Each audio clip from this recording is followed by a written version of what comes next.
And this leads us now, third, to denial. In verse 4, Satan now brings about his blatant denial of the Word of God. Here is the rock in the snowball.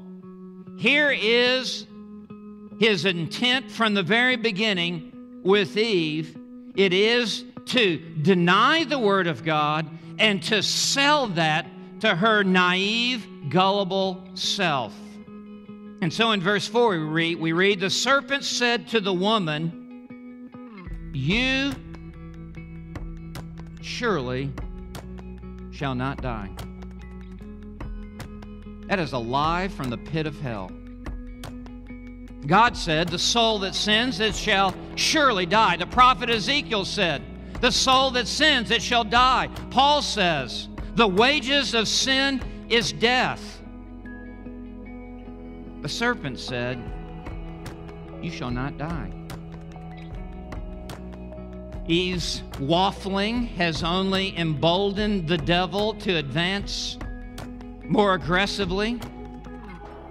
The devil blatantly now denies the authority and the integrity of the Word. The devil fires at her across the broadside and makes a direct hit. The Hebrew word, not, do you see it there in verse 4? You surely will not die. In the order of the words with which Moses wrote this, recording Satan's words, the word not is placed at the beginning of the sentence. That is known as the emphatic position.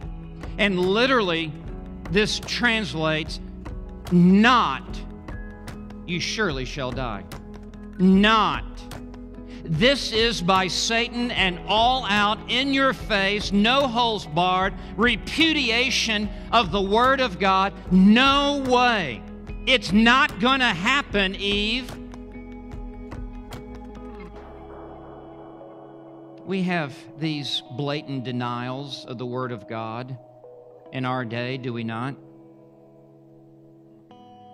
There are so many, it's hard to keep up with them. One popular author, Rob Bell, writing in Velvet Elvis, sounds like a very spiritual book, doesn't it? Writing about the wrong king.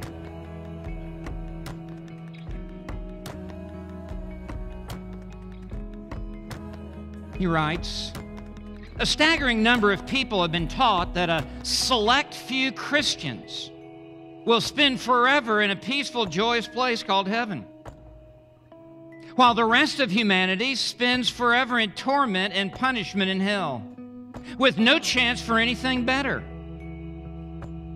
We go, so what's the point?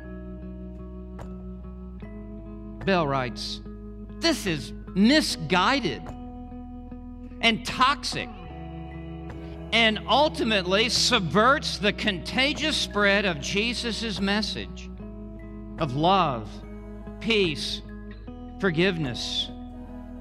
Do you hear the hiss of the serpent in that? Bell writes, millions and millions of people were taught that the center of the gospel is Jesus, that God is going to send you to hell unless you believe in Jesus.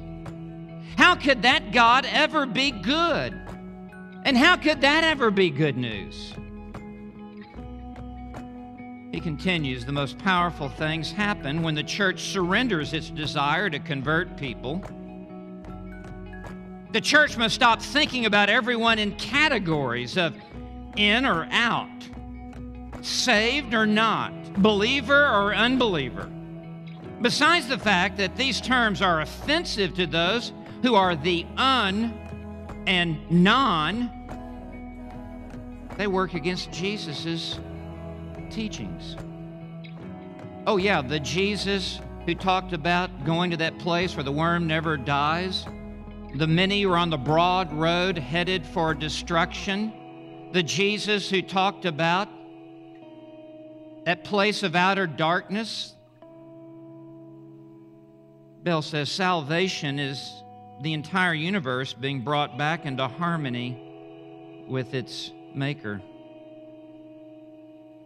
You hear the hiss of the serpent? You ever turn on Christian television and listen to some of the mind-boggling idiocracy of what we hear? Some of it not very far from that.